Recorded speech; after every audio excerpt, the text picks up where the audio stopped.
Strange Case of Dr. Jekyll and Mr. Hyde. Story of the Door.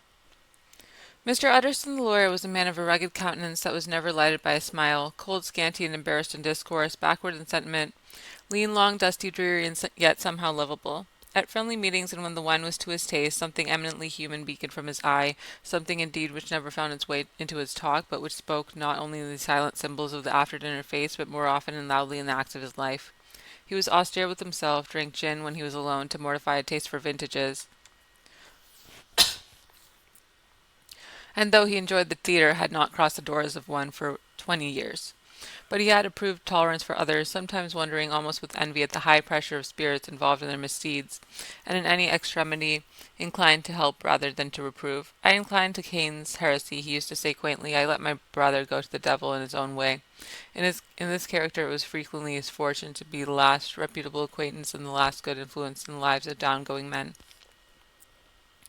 And to such as these, so long as they came about in his chambers, he never marked a shade of change in his demeanour.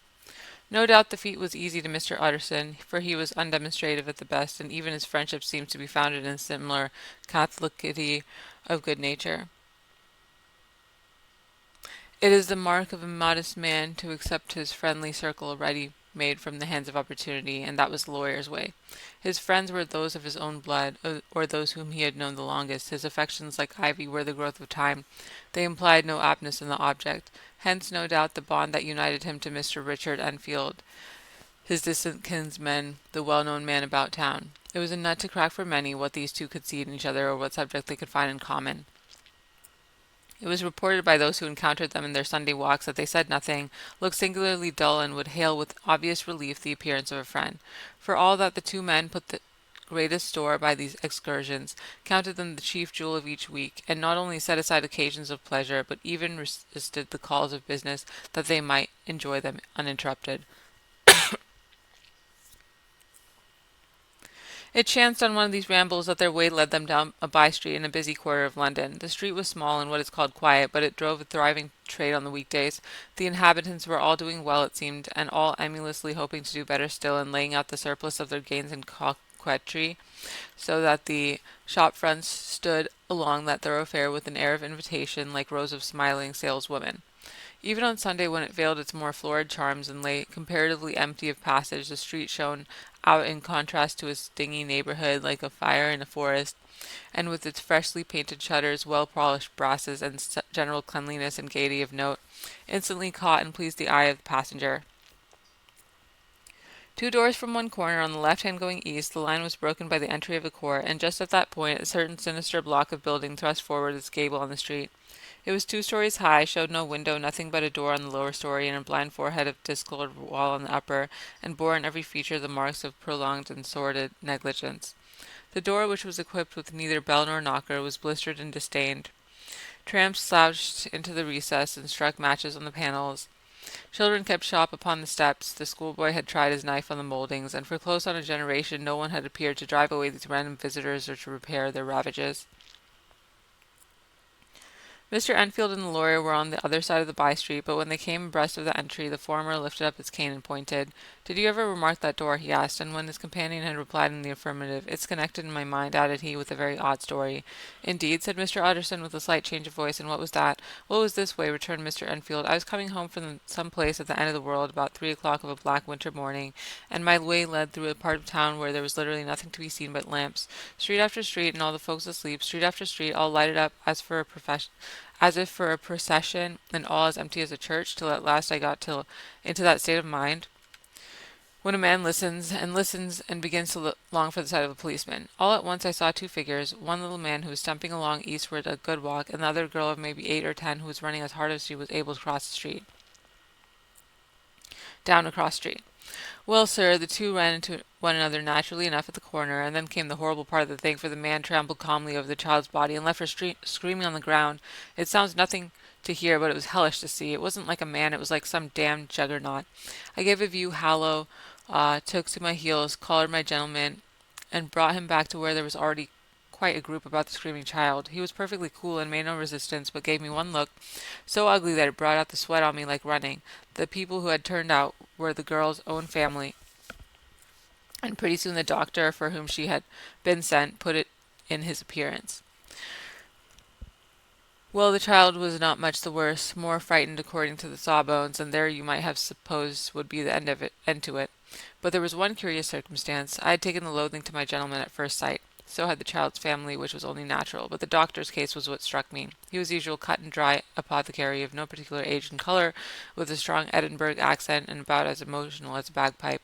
Well, sir, he was like the rest of us. Any time he looked at my prisoner, I saw that Sawbones turned sick and white with a desire to kill him. I knew what was in his mind, just as he knew what was in mine, and killing being out of the question, we did the next best. We told the man we could and would make such a scandal out of this as should make his name stink from one end of London to the other. If he had any friends or any credit, we undertook that he should lose them. And all the time, as we were pitching it in red hot, we were keeping the women off him as best we could, for they were as wild as harpies. I never saw a circle of such hateful faces. And there was a man in the middle with a kind of black sneering coolness, frightened too, I could see that, but carrying it off, sir, really like Satan. If you choose to make capital out of this accident, said he, I am naturally helpless. No gentleman but wishes to avoid a scene, said he. Name your figure. Well, we screwed him up to £100 for the child's family. He would have clearly liked to stick out. But there was something about the lot of us that meant mischief, and at last he struck. The next thing was to get the money. And where do you think he carried us but to that place with the door, whipped out a key, went in, and presently came back with a matter of £10 in gold and a cheque for the balance on Coutts, drawn payable to bearer and signed with a name that I can't mention. Though it's one of the points of my story, but it was a name at least very well known and often printed. The figure was stiff, but the signature was good for more than that, if it was only genuine. I took the liberty of pointing out to my gentleman that the whole business looked apocryphal, and that the man does not in real life walk into a cellar door at 4 in the morning and come out of it with another man's cheque for close upon £100. But he was quite easy and sneering. Set your mind at rest, says he. I will stay with you till the bank's open and cash the cheque myself. So we all set off, the doctor and the child's father and a friend and myself, and passed the rest of the night in my chambers. And the next day when we had breakfast, I went into a body to the bank.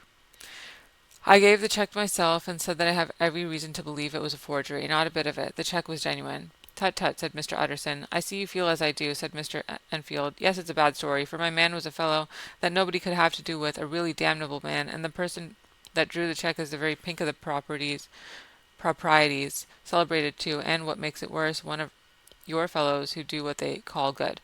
Blackmail, I suppose, an honest man paying through the nose for some of the capers of his youth. Blackmail House is what I call that place with the door, in consequence. Though even that, you know, is far from explaining all, he added, and with the words fell into a vein of musing. From this he was recalled by Mr. Utterson asking rather suddenly, "And you don't know if the drawer of the cheque lives there? A likely place, isn't it?" returned Mr. Enfield, "but I happen to have noticed his address. He lives in some square or other." "And you never asked about the place with the door?" said Mr. Utterson. "No, sir, I had a delicacy," was the reply. "I feel very strongly about putting questions. It partakes too much of the style of day of judgment. You start a question, and it's like starting a stone. You sit quietly on top of the hill, and away the stone goes, starting others. And presently some bland old bird, the last you would have thought of, is knocked on the head in his own back garden, and the family have to change their name. No, sir, I make it a rule of mine. The more it looks like Queer Street, the less I ask. A very good rule, too, said the lawyer.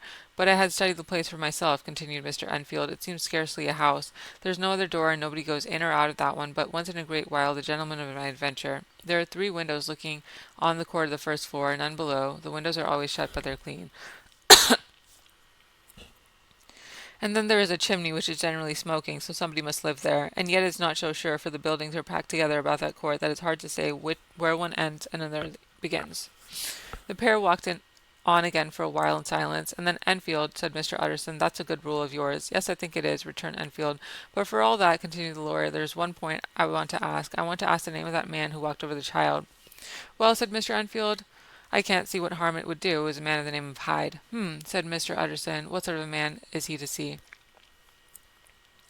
"He is not easy to describe. There is something wrong with his appearance, something displeasing, something downright detestable. I never saw a man I so disliked, and yet I scarce know why. He must be deformed somewhere. He gives a strong feeling of deformity, although I couldn't specify the point. He's an extraordinary-looking man, and yet I really can name nothing out of the way. No, sir, I can make no hand of it. I can't describe him, and it's not want of memory, for I declare I can see him this moment." Mr. Utterson again walked some way in silence, and obviously under a weight of consideration. "You are sure he used a key?" he inquired at last. "My dear sir," began Enfield, surprised out of himself. Yes, I know, said Utterson. I know it must seem strange. The fact is, if I do not ask you the name of the other party, it's because I know it already. You see, Richard, your tale has gone home. If you had been inexact in any point, you had better correct it. I think you might have warned me, returned the other with a touch of sullenness, but I have been pedantically exact, as you call it. The fellow had a key, and what's more, he has it still. I saw him use it not a week ago. Mr. Utterson sighed deeply, but said never a word, and the young man presently resumed. Here is another lesson to say nothing, said he. I am ashamed of my long tongue. Let us make a bargain never to refer to this again. With all my heart, said the lawyer. I shake hands on that, Richard.